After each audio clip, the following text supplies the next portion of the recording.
Bienvenue dans Grand Paris Reportage, le magazine de la rédaction de France 3 Paris Île-de-France. Tous les mois, nous vous proposons enquêtes, décryptages, analyses sur les événements qui font l'actualité. Voici le sommaire en images de ce 32e numéro. Courir, près de 8 millions de Français le font au moins une fois par mois. La raison qui les pousse n'est pas uniquement l'effort physique, c'est avant tout une hygiène de vie, un besoin de se déstresser, de sortir de la pression du quotidien. La recette semble séduire, le marché de la vente des produits dédiés à la course à pied est en hausse, plus 5% l'an dernier. 4 millions de visiteurs en 2014, un succès qui ne se dément pas. Le Muséum d'histoire naturelle bat des records, il le doit en partie à sa galerie de l'évolution et à ses animaux. Un peu d'histoire, en 1635, Guy de la Brosse, médecin de Louis XIII, appuyé par Richelieu, persuade le souverain de créer à Paris un jardin de plantes médicinales. Meilleure chef féminine du monde, c'est le titre que vient de décrocher Hélène Darroze. Son art, elle l'exerce entre Paris et Londres, sans jamais oublier ses origines du Sud-Ouest, le berceau de la dynastie des chefs Darroze. Avec l'arrivée des beaux jours, vous êtes de plus en plus nombreux à enfiler vos baskets. On ne parle plus de jogging, de footing, de course à pied, mais bien de running. Un véritable phénomène de société. La France compterait 8 millions de runners, c'est presque 2 fois plus qu'il y a 10 ans.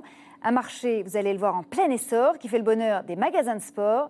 La folie du running, un magazine de Carla Carrasquera, Johan Dorion et Caroline Issoulier.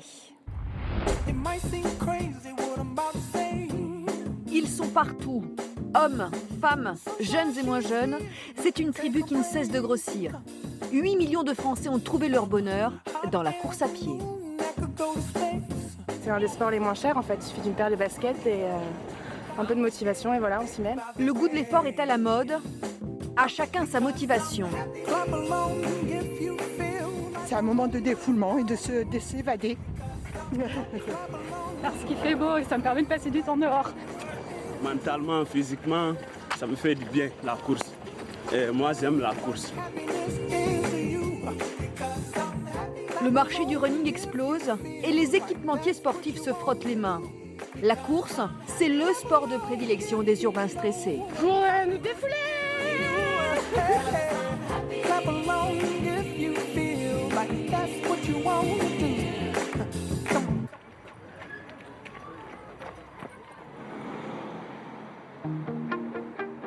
Agathe Roussel a 27 ans.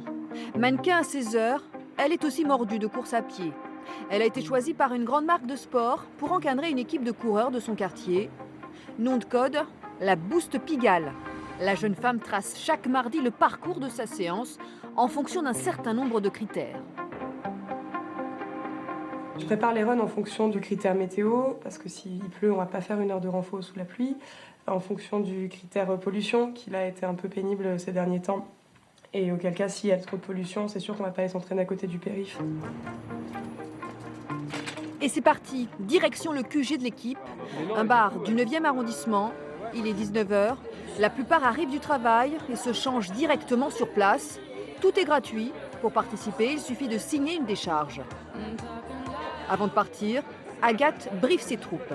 Alors, ce soir, donc, comme je vous ai mis dans l'event, il y aura 3 parcours différents. Un parcours qui fait 15 km, un parcours de 10, un parcours de 8.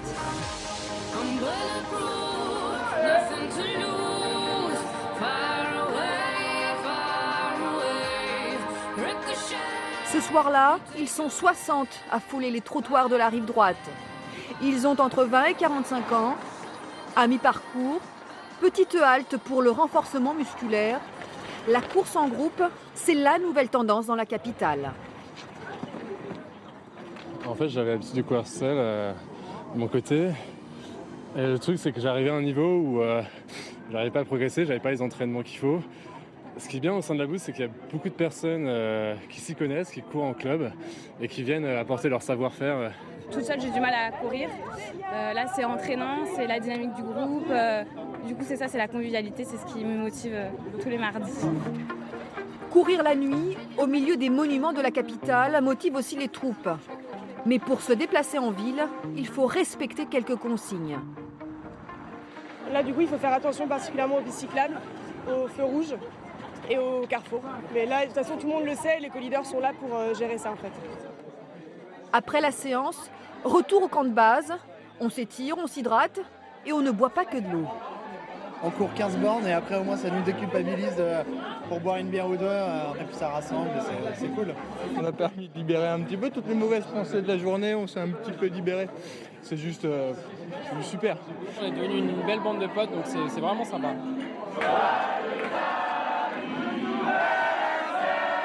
Et ce soir, ils fêtent justement l'anniversaire de plusieurs membres de la Boost Pigalle. Après l'effort, le réconfort. La course à pied, une discipline en pleine évolution. Mathieu Lemot est responsable de la rubrique sport d'un magazine masculin. Il vient d'écrire le Dico du running, un ouvrage où il analyse les tendances du secteur. Le running est en train de devenir un sport collectif, quoi. Voilà. Une sorte de phénomène de bande nouvelle qui sont sur la tendance healthy, fitness, la santé, le bien-être. Tout ça, ça va ensemble. Et d'ailleurs, on se rend compte maintenant que le coureur à pied se vit et s'autogère comme un champion. C'est-à-dire qu'il ne fait pas que courir. Beaucoup font aussi très attention donc, à leur alimentation, mais ça va avec dans une période de compétition, mais ils font aussi très très attention à leur équipement.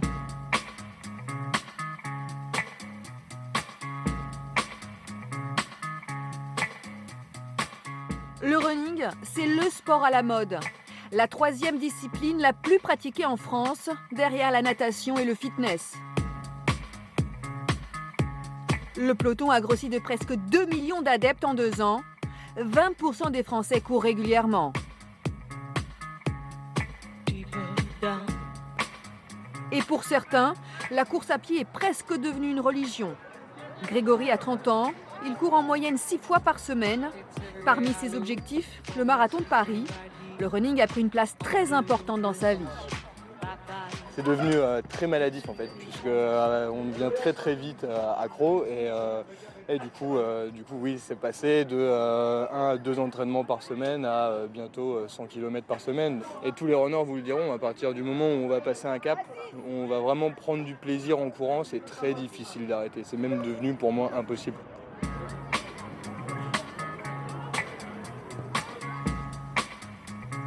Mais quel plaisir à se faire mal. Ivan Zagori est médecin à l'INSEP. Il surveille étroitement le cœur des sportifs du centre. L'expert en physiologie connaît très bien cette addiction à l'effort. Ça va générer un bien-être que vous allez rechercher en permanence. Alors on parle d'endorphines, que vous connaissez, c'est morphine endogène que vous fabriquez d'autant plus que vous courez et dont la nécessité va se faire ressentir. Voilà pourquoi ça devient une drogue. Et vous avez d'autres fonctions, l'oxygénation de votre corps, l'oxygénation de votre cerveau, le fait d'être à la lumière, simplement de ne pas être enfermé, la luminothérapie dont vous avez certainement entendu parler, qui majore un petit peu ce bien-être, font partie de ce que vous pouvez rencontrer dans la course à pied. Quand les Français courent, les équipementiers sportifs se réjouissent. Le marché du running est un secteur en pleine croissance, plus 11% l'an passé. Un salon lui est dédié pendant le marathon de Paris. Désormais, le coureur soigne son look et certains n'hésitent pas à mettre 200 € dans une paire de baskets haut de gamme. C'est le plus gros budget de ces sportifs. 200 €, c'est vrai que ça paraît beaucoup, mais il y a une inflation dans le running qui fait que toutes les marques s'alignent, augmentent.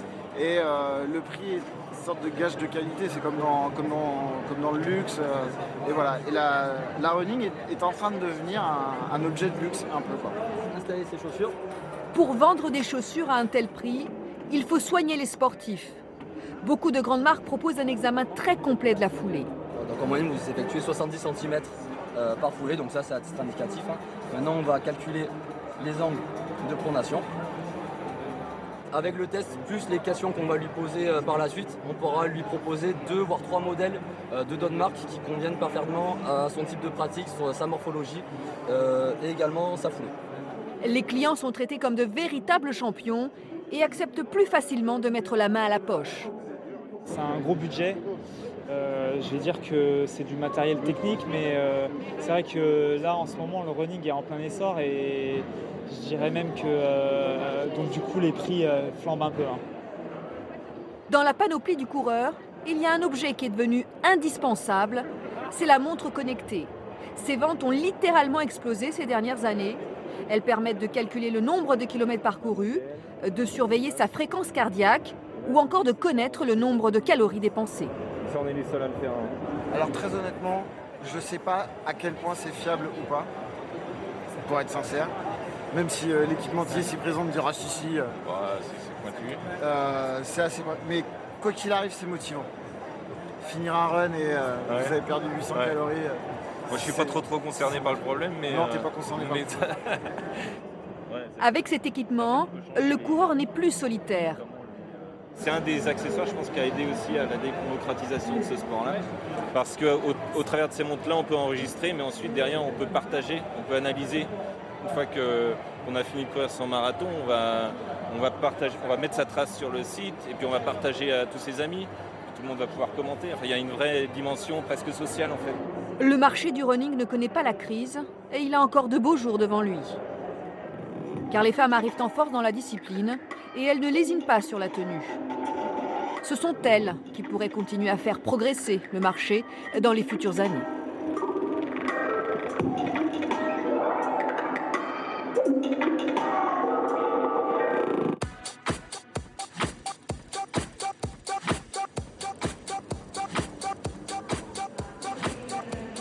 Pour Grégory, le jour J est arrivé. Dernier échauffement à quelques minutes de l'épreuve. Après des mois de préparation, il va enfin courir son premier marathon. Son objectif est ambitieux, atteindre la ligne d'arrivée en moins de 3 heures. Il y a un mélange entre le stress et l'excitation parce qu'on s'est quand même bien préparé pour faire ce marathon. Et le stress parce que voilà, on n'est jamais à l'abri d'une blessure, on n'est jamais à l'abri de pas finir, de pas le finir, d'avoir le mur des 30, le mur des 35 et qui nous fasse mal et du coup de complètement craquer. 2, 1.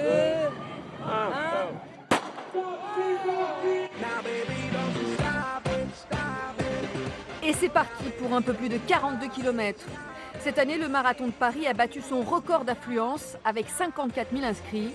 Derrière les professionnels, beaucoup de coureurs amateurs qui se sont lancés un défi.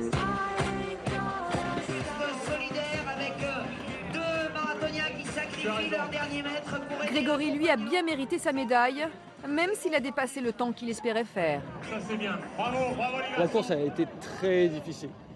Alors à partir du 30e kilomètre, avec la chaleur et la pollution, où mine de rien, là au bout du 30e kilomètre, on l'a bien ressenti aujourd'hui, et la chaleur qui était juste assez pesante, c'était la course certainement la plus difficile que j'ai jamais faite. Mais au final, plutôt bonne course, puisque j'ai réussi à la finir en 3h02, donc plutôt satisfait. Pour certains, le marathon, c'est un rêve qui se termine en supplice. À bout de force, il s'écroule en passant la ligne d'arrivée. Une compétition qui met le corps à rude épreuve et qui n'est pas conseillée à tout le monde. C'est très traumatisant. C'est très très traumatisant. Donc ça doit être réservé à une population d'élite ou de gens très entraînés. Je suis moi-même marathonien et je suis toujours très étonné à la fin des marathons de voir le nombre de gens qui marchent, qui ont de la peine, qui sont couchés sur les côtés, etc.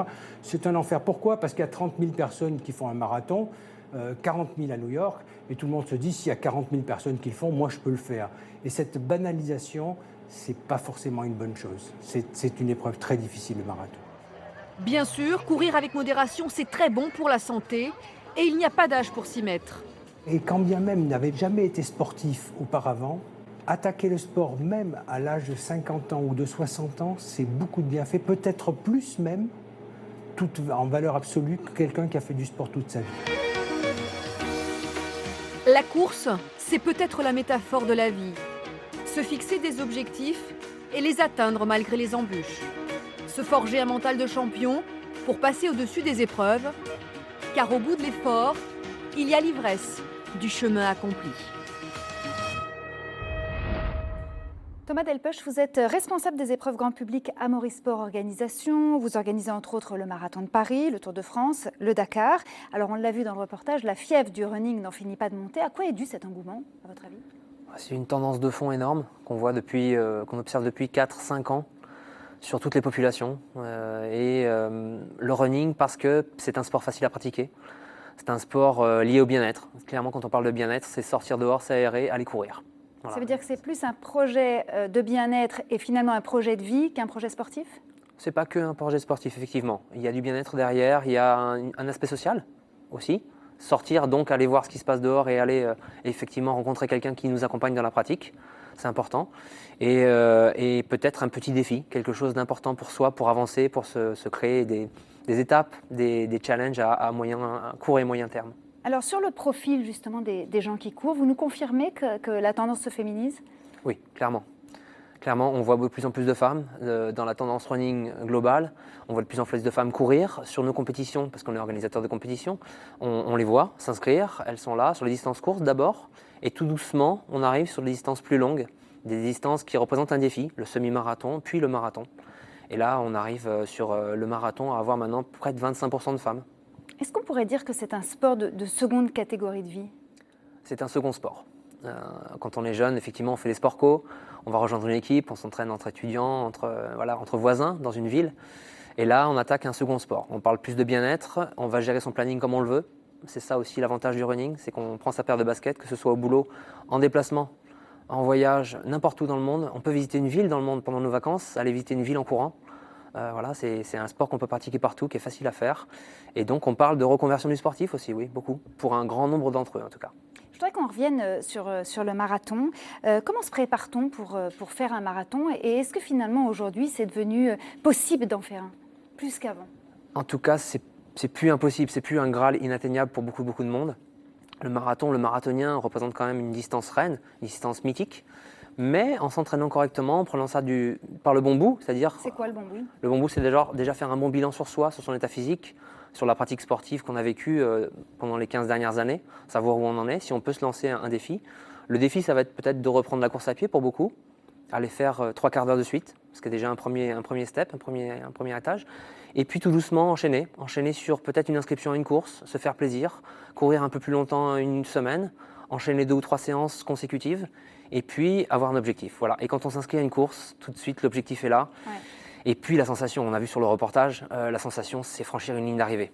C'est aller au bout d'un objectif et revenir victorieux. Mais quand vous voyez les gens comme ça qui s'affalent et ils n'en peuvent plus quoi à la fin, vous avez envie de leur dire quoi et de leur donner quoi comme conseil? De les féliciter d'abord parce qu'ils sont allés au bout, ils sont allés finir un marathon et voilà, ils ont coché cette case. C'est déjà énorme. Voilà, c'est déjà énorme. Avoir mal aux jambes le lendemain, c'est presque une récompense, c'est pas grave, c'est un détail. Le surlendemain, on pense déjà à la course d'après. S'écrouler sur la ligne, c'est juste un symptôme de fatigue physique, on relâche tout parce qu'on a réussi.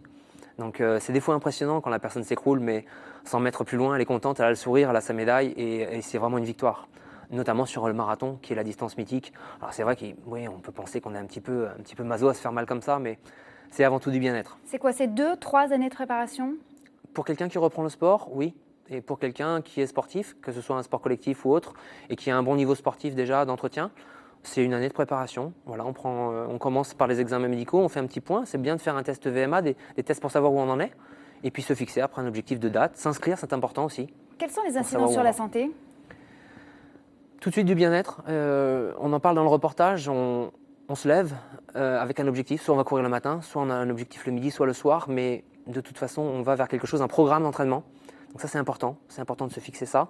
Et puis, pour la santé, tout simplement, c'est retrouver une santé cardiovasculaire, un niveau cardiovasculaire assez volumineux. Alors, je voudrais qu'on revienne sur les équipements, parce qu'on les voit, les gens courir dans la rue avec des équipements, avec des montres connectées. Quelles sont les tendances aujourd'hui? Les tendances, c'est déjà de mieux s'équiper sur tout ce qui est basique, c'est-à-dire les baskets, les chaussettes, le short et le t-shirt, voilà, globalement. En hiver, des équipements qui sont maintenant adaptés pour aller courir dans le froid, ce qui était un peu plus rare avant. Donc on trouve de quoi aller courir par -5, c'est plus un problème. Et puis les équipements qui viennent en supplément, les équipements connectés, les équipements qui permettent d'écouter de la musique en courant, parce que certains en ont besoin, parce qu'ils courent tout seuls. Et dans la motivation, la musique peut être un facteur intéressant. Et les équipements de chronométrage qui se sont transformés en équipements sociaux, entre guillemets, parce qu'on va aller décharger sa séance sur son ordinateur, sur une appli, on va le publier même sa séance sur Facebook. Et puis les copains voient qu'on a fait 5 km aujourd'hui, etc. Ça crée un lien social entre ces gens, voilà, qui n'était pas le but premier peut-être. Le but premier, c'était de sortir pour aller courir et finalement de partager une expérience tous les jours, tous les 2 jours. Est-ce qu'on pourrait dire finalement que le running est en train de devenir un véritable business? Un business, en tout cas, c'est une activité qui fonctionne bien. Voilà, quand on parle de croissance économique pour le pays, c'est minime peut-être, mais c'est un secteur sportif qui fonctionne bien, avec des équipementiers, comme on le voit, qui ont inventé, qui ont fait de la recherche et développement très très fortement chez eux pour développer les produits, pour s'adapter aussi à cette demande. La demande est forte, donc il faut s'y adapter, il faut proposer une gamme de produits très importante. C'est de l'embauche donc, dans ces boîtes-là, c'est des gens qui y travaillent. Chez ASO, au service des épreuves grand public, effectivement, on est passé de 5 événements à 28, donc on a embauché des jeunes. On a créé de l'emploi, oui. Un bon équipement, une bonne paire de chaussures, par exemple, ça coûte combien? Il faut compter pour une bonne paire de chaussures qui est adaptée à son pied, avec les examens qu'on a vus avant pour savoir quelle morphologie et par rapport à son poids, par rapport à sa physionomie. 150 € à peu près, 120, 150 €, on a une bonne paire de chaussures. Après, il y a un peu plus cher pour du plus technique et un peu moins cher pour une pratique moins technique.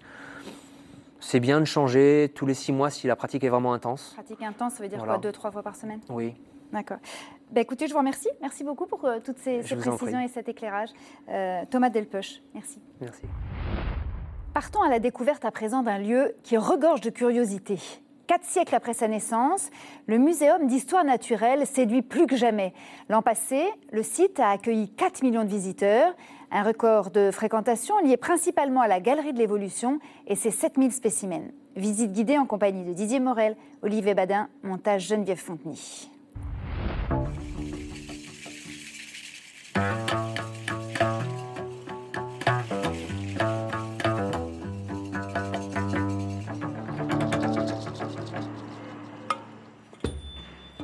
C'est un rêve de minot. Entrer après l'heure de fermeture, entre chien et loup. C'est le moment où tout se révèle si différent au milieu des eaux.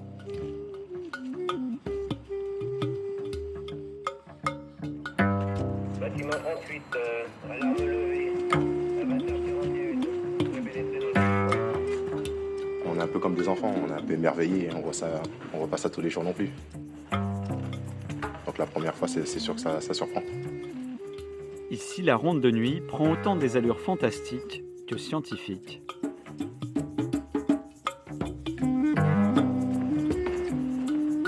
Faut dire ce qu'il y a, c'est beau, c'est un très beau site.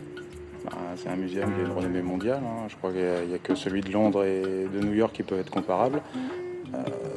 Avec des professeurs qui ont une renommée mondiale aussi. Donc de protéger tout ça, de s'en occuper, oui, c'est prestigieux.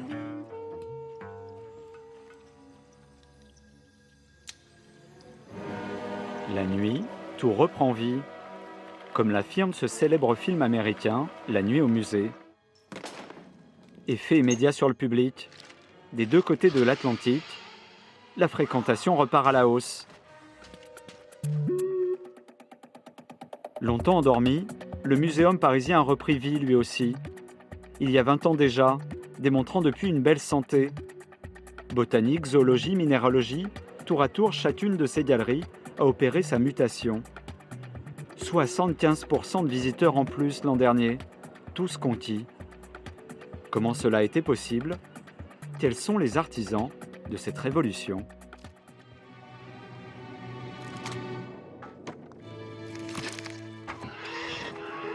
À Paris aussi, le 7e art a contribué à changer le regard des enfants sur l'histoire naturelle. Alors, est-ce que vous savez exactement où vous êtes? Alors, la gare d'Austerlitz, ce n'est pas la gare d'Austerlitz. Voilà, c'est un muséum national d'histoire naturelle. Dans la galerie d'anatomie comparée et de paléontologie précisément, elle n'a pratiquement pas changé depuis son ouverture il y a plus d'un siècle. Il a fallu des millions et des millions d'années pour les former. Des groupes comme ces collégiens, la galerie en a accueilli près de 1500 l'an dernier. Pour comprendre l'évolution du vivant. Leur conférencier ce jour-là, c'est Roré. Alors c'est quoi un fossile, après tout? Est-ce que vous le savez? C'est un squelette. Les fossiles, écoutez-moi bien, sont des restes physiques ou des traces d'activité des êtres vivants du passé. Pour retrouver un fossile de dinosaure aujourd'hui, par exemple, il a fallu que notre animal, qui vivait il y a des millions et des millions et des millions d'années, il meure. Donc voilà, pas de bol. Pour avoir un fossile, il faut souvent mourir, c'est souvent essentiel. Et la chance pour ces jeunes visiteurs, c'est que leur guide est aussi professeur de SVT et chercheur en paléontologie. Ce qui est bien, c'est que les enfants sortent avec une idée très précise de ce que sont les dinosaures, en dehors de ces on va dire, attractions foraines de robots, etc., qui sont souvent très exagérées. Là, ici, ils ont le socle brut de connaissances, complété avec les explications des guides et des chercheurs qui animent les visites. C'est un vrai? Oui, bien sûr. Alors, c'est en partie vrai, en partie faux, apparemment. Il y a des parties vraies, mais il y a des parties qui ont été reconstruites. Je ne voyais pas trop le dinosaure aussi grand avec un long cou comme ça. Les cours en SVT, c'est des dessins. Je ne saurais pas vous expliquer pourquoi, mais moi je ressens cette impression de préférer voir les choses en vrai. Les voir en taille réelle, c'est quand même plus impressionnant que de les voir en dessin. On est étonné de ce qu'on voit. C'est grand, on est impressionné par ce qu'on voit. Même si ces enfants restent fascinés, cette bâtisse plus que centenaire accuse son âge. Le bâtiment, lui, il a été inauguré en 1898 et les squelettes sont arrivés progressivement au cours des années. Nous avons des squelettes qui sont arrivés fin 19e ou au début du 20e siècle, dans les années 70, ou même carrément il y a 2-3 ans, comme les grands squelettes de dinosaures que vous voyez là. Donc tout a été ramené progressivement en fonction des campagnes de fouilles ou des acquisitions du muséum. Certaines choses paraissent hors d'âge, comme certaines de ces vitrines. Les vitrines et les socles, certains socles sont d'époque, donc ils datent de l'inauguration de la galerie. D'autres ont été construits exprès pour les nouveaux squelettes ou mis à jour régulièrement, comme ces vitrines-là qui ont été refaites lors de la rénovation en 98 de certaines parties de la galerie, mais d'autres effectivement sont beaucoup plus anciens.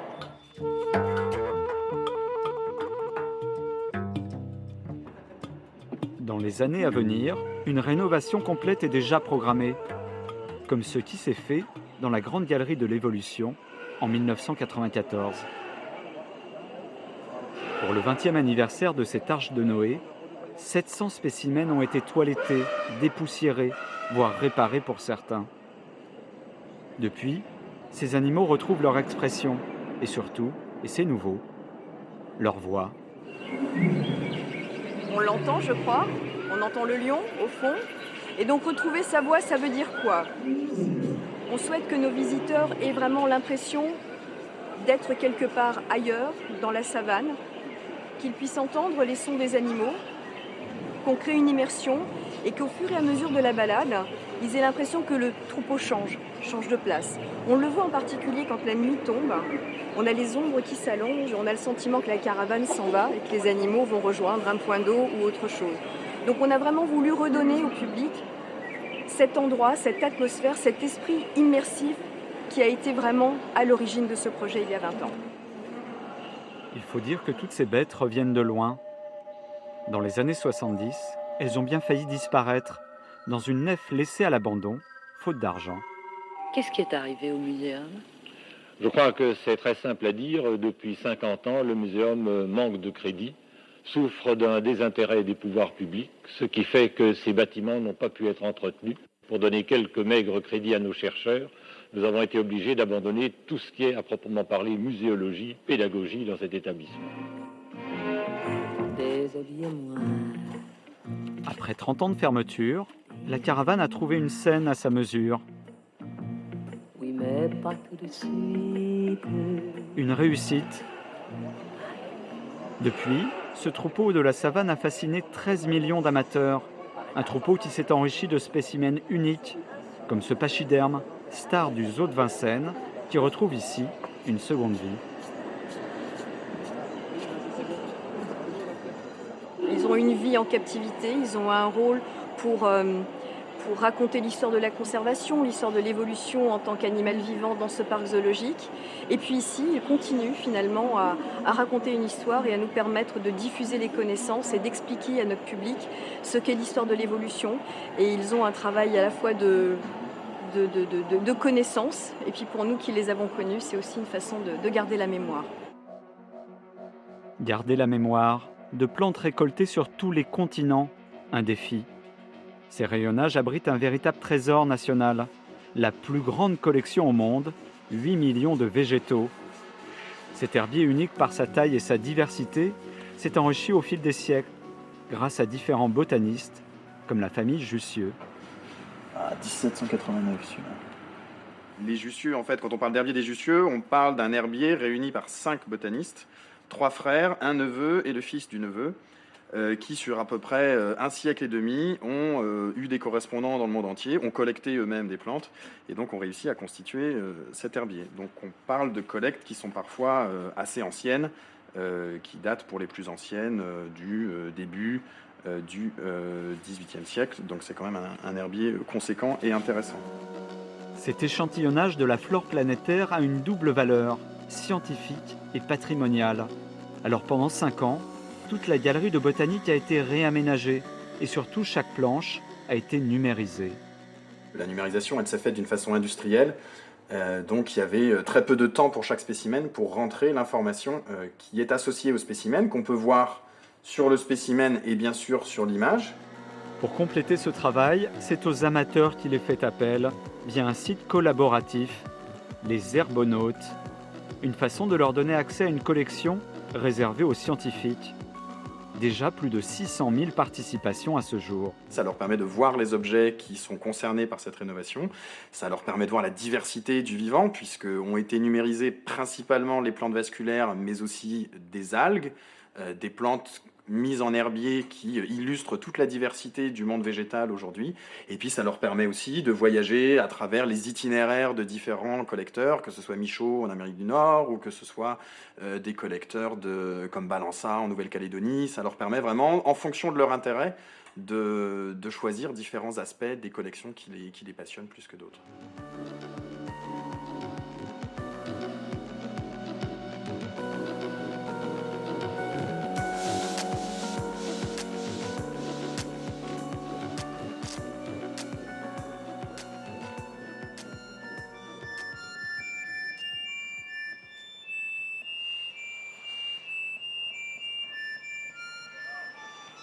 Cette galerie a été spécialement conçue pour en faire un musée, le tout premier de France.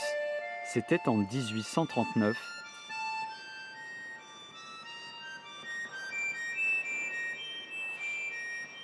Cristaux, gemmes, fluorites, autant de trésors de la Terre, mis en lumière dans cette galerie de minéralogie. Des trésors cachés au public depuis près de 10 ans. C'est des choses qu'on voit nulle part. Cette chose rose, dite elbaïte rubellite, j'y suis resté un sacré moment devant. Pourquoi ? C'est cette couleur. Moi j'aime beaucoup le rose tyrien, et c'est presque du rose tyrien en mettant un petit peu de blanc dedans, enfin je peins. Alors, tout de suite je regarde la composition des couleurs, c'est plus fort que moi.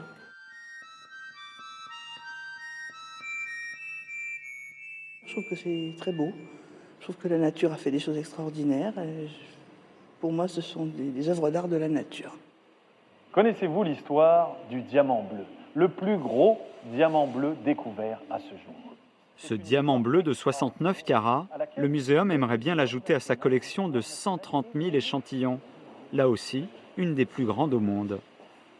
Petit à petit, ce qu'on veut, c'est amener nos visiteurs à la science, à comprendre comment ces pierres se sont formées, pourquoi elles ont ces couleurs, et puis après, et c'est ce qu'on voit ici, l'industrie que l'homme peut en faire avec des pierres parmi les plus insignes qui existent au monde, comme ce grand diamant bleu.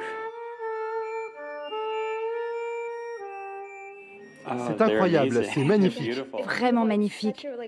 Je n'avais aucune idée en venant ici qu'il y aurait une telle diversité de formes et de couleurs. 2014 a été l'année de tous les chantiers. Une année historique avec près de 4 millions de visiteurs. Un record. Une transmutation qui va se poursuivre. Car le muséum est loin d'avoir révélé tous ses secrets encore cachés aux yeux du public.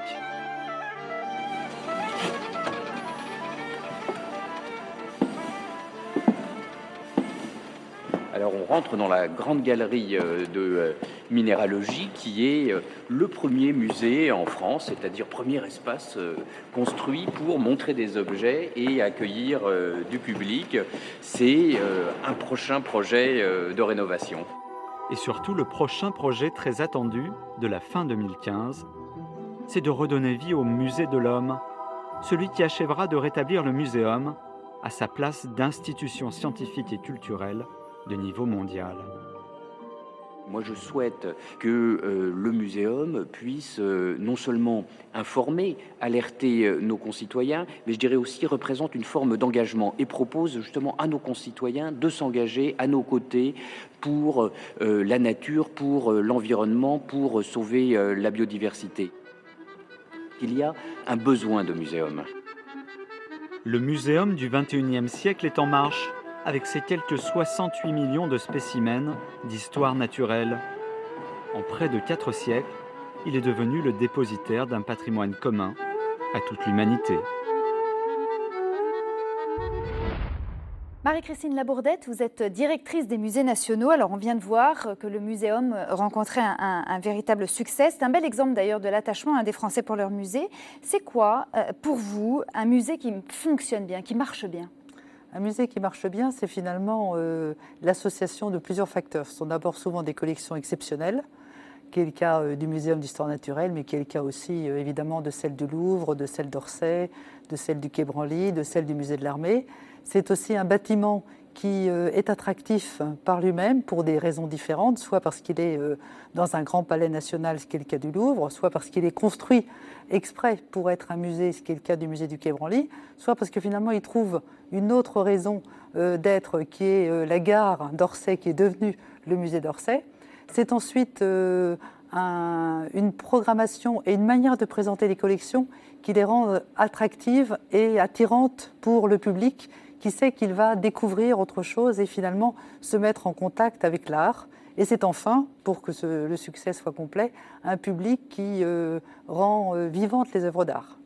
Les œuvres d'art n'existent finalement que par le regard du public. Alors justement, le public, un mot de ce public. Est-ce qu'il a changé depuis des années, ce public ? Ce public a changé. Il a d'abord continué à croître de manière importante, avec maintenant une fréquentation de l'ensemble des musées de France qui est de près de 63 millions de visites. Donc on est sur un nombre extrêmement conséquent. Ça signifie qu'il y a autant de monde dans les musées pratiquement que d'habitants en France. Et en même temps, ce public a des caractéristiques très stimulantes pour les professionnels des musées, puisqu'il rencontre le même pourcentage de jeunes que dans la population française. Donc ça signifie une adhésion des jeunes à la fréquentation et à la pratique muséale, et aussi une amélioration de la fréquentation des personnes, des couches populaires. Vous le sentez plus exigeant ? C'est un public exigeant et ça on s'en réjouit beaucoup. C'est un public qui a besoin d'à la fois de mieux comprendre, d'avoir des explications qui ont aussi évolué. On sent que, par exemple, tout ce qui relève de l'art religieux n'est plus aussi spontanément compris qu'il pouvait l'être autrefois, et que donc on a besoin d'expliquer beaucoup plus l'iconographie religieuse, par exemple, qu'on n'avait à le faire il y a de cela évidemment 50 ans et même encore 30 ou 20 ans. Comment les musées se mettent-ils au goût du jour finalement ? Restent-ils d'actualité ? Les musées restent d'actualité parce que ce sont des lieux vivants et ce sont des lieux qui évoluent en permanence. Les accrochages des musées changent de manière constante. Par exemple, si vous allez à Orsay, la manière d'accrocher les impressionnistes, même la manière d'accrocher ce qu'on appelait la grande peinture académique du 19e change aussi. Et cette manière de présenter différemment les œuvres d'art permet à la fois d'être plus en adéquation avec les questions qui se posent aujourd'hui et en même temps d'inciter les gens à aller plus loin dans une autre forme de curiosité. Est-ce que la France a une spécificité par rapport à ces musées ? Elle a la spécificité d'aimer beaucoup ces musées, d'avoir aussi des musées qui sont perçus comme des vecteurs de rayonnement international extrêmement forts.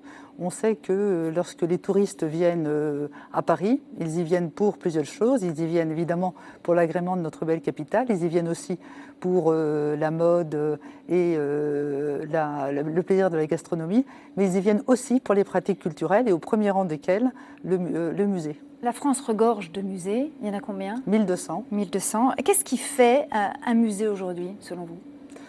Un musée, c'est le rassemblement de 4 choses qui sont importantes, qui sont évidemment donc des collections qui peuvent être très variées, un bâtiment qui les met en valeur, un propos scientifique autour de ces collections qui permet de les raconter et de les faire comprendre, et puis un public qui va les voir. Et pour que ce public puisse aller dans les musées, il faut évidemment que, à la fois, le musée soit accessible et donc à des prix raisonnables, et aussi que les gens ou les personnes qui ont à certains moments des difficultés financières, ou que les jeunes puissent y rentrer gratuitement, ce qui est le cas dans l'ensemble des musées nationaux jusqu'à l'âge de 26 ans. Alors dans certaines villes, comme à New York, certains musées sont ouverts 7 jours sur 7. À Caen, à Paris ?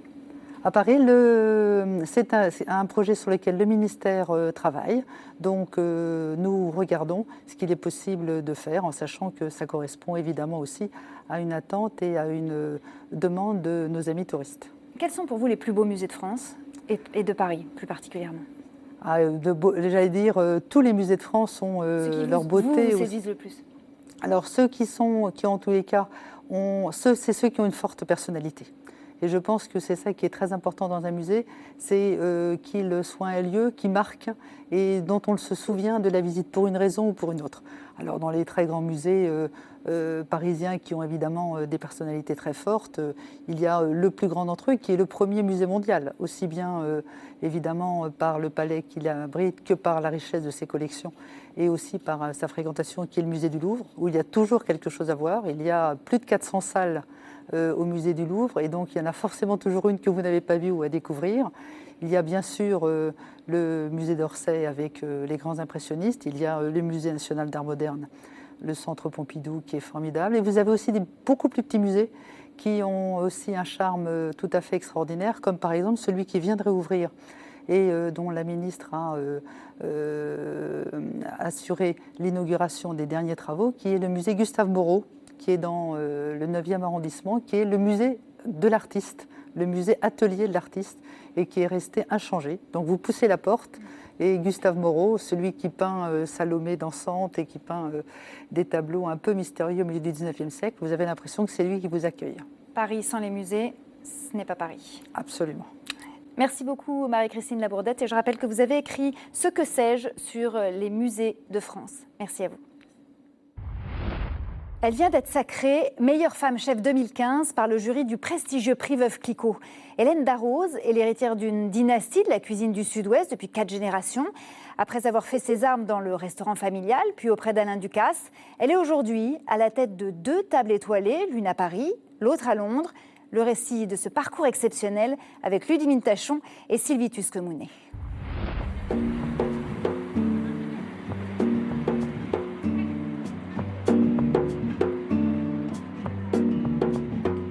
Les étoiles. Saint-Germain-des-Prés, un village au cœur de la capitale qui a attiré comme un aimant l'un des chefs les plus doués de sa génération. Les étoiles. Depuis 15 ans, Hélène Darroze brille sur cette adresse parisienne.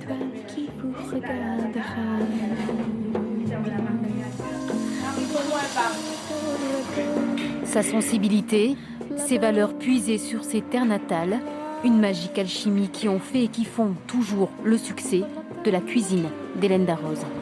3 grades de maquereau de Chimiron et Saint-Jacques, un riz de bouche. Aujourd'hui, la cuisinière est devenue le chef d'orchestre d'une brigade à laquelle elle a insufflé sa philosophie. Oui, parce que moi, on ne m'appelle pas chef, déjà, on m'appelle Hélène. Voilà. Et c'est pas par ces mots-là qu'on est reconnu, c'est pas... T'as toujours été comme ça ? Ça a toujours été comme ça, hein. Vous m'avez jamais appelé chef. Ça le fait rire. Est-ce qu'elle a une exigence particulière ? Ah ouais, le meilleur. Le meilleur tout le temps. Voilà. Le meilleur tout le temps et que ça soit bon, chaud et assaisonné. C'est déjà pas mal. Hélène Darroze, c'est un parcours atypique d'une héritière née dans des cuisines déjà étoilées dans les Landes. Son père Francis l'avait pourtant choisi à notre destin. Des études brillantes dans le commerce, un début de carrière dans les bureaux monégasques d'Alain Ducasse, une expérience qui a eu raison de la frustration d'une cuisinière qui attendait en fait son heure. Alain Ducasse, il a déclenché beaucoup de choses. Ouais. C'est vrai que moi, quand je suis arrivée là-bas à Monaco, j'ai été d'abord fascinée par son travail, par la recherche de l'excellence, par le jusqu'au boutisme, par par ce qui se passait dans l'assiette, par les vérités qu'il allait chercher. Voilà, et c'était un personnage assez fascinant qui m'a beaucoup appris. Et c'est lui qui, à la fin, m'a dit « Mais allez-y, quoi, allez-y, bon sang !»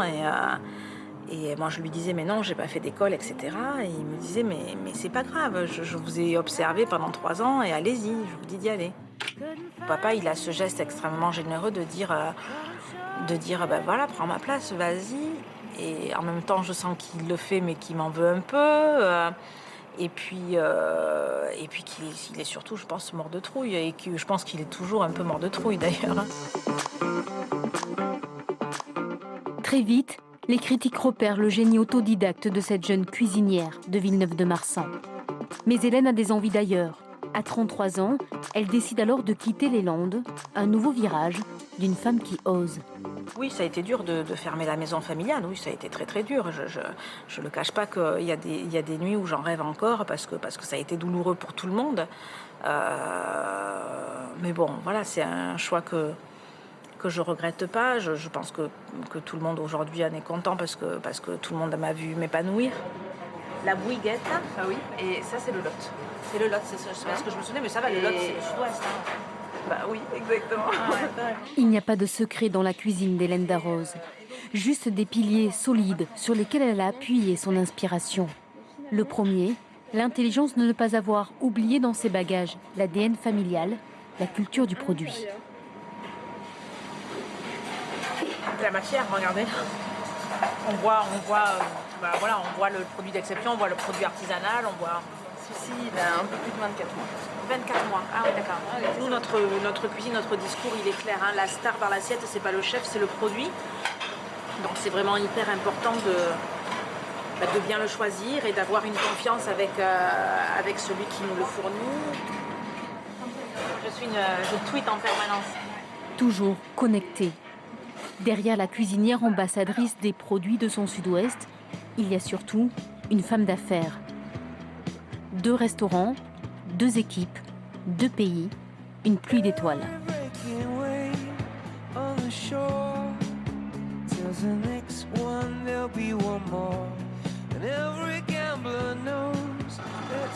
Londres, Hélène Darroze y a posé ses valises et son talent. Je me plais à Londres parce que je reviens 10 jours par mois à Paris. Mais Londres, en ce moment, c'est juste une ville géniale, quoi. Je dis Londres, en ce moment, c'est un peu le centre du monde. Hein. Voilà, il y a une énergie folle. Il a suffi d'un coup de téléphone de son amie Isabelle Adjani pour qu'Hélène Darroze emprunte un nouveau virage dans sa vie. En novembre 1997, c'est l'actrice qui met en relation la cuisinière et l'oconote, le plus français des palaces londoniens, au cœur de Mayfair. L'Oconote est un établissement extrêmement... on ne veut pas d'arrogance, il y a beaucoup d'authenticité. Et donc, Hélène correspond complètement à la connotattitude, je vais dire. On n'aurait pas pu trouver un meilleur chef pour le Conote. C'est vraiment... Il y a une simplicité, il y a une modestie que je n'ai jamais rencontrée ailleurs. Évidemment, un savoir-faire. Et puis après, je vous dis, cette passion et cet esprit qu'elle a réussi à inculquer aux équipes qui est extrêmement précieux. À Paris ou Londres, Hélène Darroze cuisine ce qu'elle aime manger. Ah, ici, on fait comme du poulet des Landes. Ici. Il faut vraiment pas qu'il soit rosé à l'os. Vous voyez, il ne faut pas qu'il y ait enfin, des fois, il peut y avoir un peu de sang. Il peut être un peu rose. Ça, il faut vraiment qu'il soit bien cuit. Mais Hélène Darroze, quand elle arrive ici au Conote, est-ce que c'est une autre Hélène Darroze? Non, c'est la même. Moi, c'était la condition. Hein. C'était, je dis, je veux bien venir, mais vous me prenez telle que je suis, vous me demandez de rien changer. Et on m'a dit, justement, c'est ça qu'on veut. C'est votre personnalité, votre différence, Alors non, je suis vraiment la même personne. Poisson de la criée de Saint-Jean-de-Luz, volaille et foie gras des Landes, des produits du terroir aquitain qui, au Conote, sont dressés à la pince à épiler.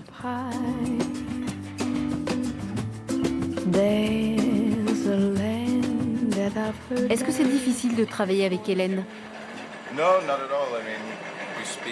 Non, non, pas du tout. On parle beaucoup ensemble, on se téléphone quasiment tous les jours. À 11h, on s'appelle le matin. Et c'est bien comme ça. Il faut qu'elle répartisse son temps entre 2 restaurants. Il faut donc qu'elle débriefe quasiment tous les matins. Chaque ingrédient de la signature d'Arroz est là. Le terroir, une équipe et une chef qui crée. Donc c'est une cuisine de produits avant tout. Le produit est maître, le produit est roi.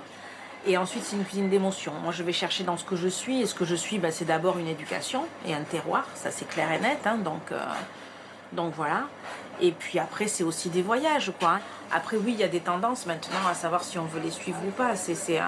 Il y a eu, par exemple, cette folie des Èche Puma, là, vous savez, qui est arrivée de chez Ferran Adria. Bon, moi, c'est quelque chose que j'ai jamais voulu mettre dans ma cuisine.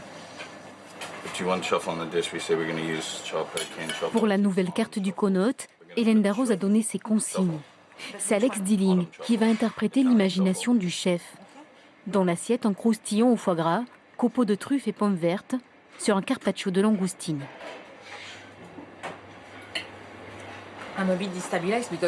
Je suis un peu déstabilisée. Ce n'est pas ce que j'attendais. Je n'ai pas dit que c'était pas bon. C'est juste que ce n'est pas ce que j'attendais du tout. Hélène Darroze n'est pas convaincue. Je cuisine de moins en moins, hein, ça c'est clair. Parce qu'aujourd'hui, tout est organisé à Paris comme à Londres pour que les restaurants et les cuisines marchent sans moi, puisque j'y suis une fois sur 2 de toute façon. Donc en général, quand j'arrive, je suis un peu comme un chien dans un jeu de quilles, je les stresse, etc. Mais bon, ça n'empêche qu'ils aiment bien, ils aiment bien. Mais c'est vrai que c'est plus moi qui assaisonne, c'est plus moi qui cuis, c'est plus moi qui... ça c'est clair, ça fait longtemps que je fais plus ça. Par contre, c'est moi qui inspire, c'est moi qui crée, ça reste comme ça. Oui, je me sens cuisinière encore, landaise toujours, ça je pense que ça sortira jamais de mes tripes. L'exigence d'Hélène Darroze a permis à la table du Connaught de décrocher 1 puis 2 étoiles. Le palace offre au chef les moyens d'exprimer son talent. Et depuis plusieurs mois, l'objectif d'Hélène est d'afficher enfin une 3e étoile au Connaught. J'ai surtout les mêmes valeurs que celles du Connaught, qui sont cette espèce de tradition dans le contemporain, basée sur l'authenticité, la vérité, la générosité, bon tout ça. Donc on fait bon ménage en fait, hein, on s'entend très bien. Alors, entre les ambitions de ces 2 restaurants, la sortie d'un nouveau livre, sa participation à un prochain programme télé et des rêves vers New York, la vie professionnelle de la chef Hélène Darroze est bien remplie. Loin des Landes, la cuisinière garde son leitmotiv, cuisiner, c'est vivre.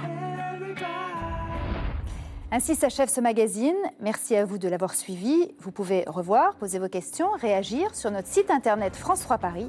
Merci de votre fidélité. À très bientôt.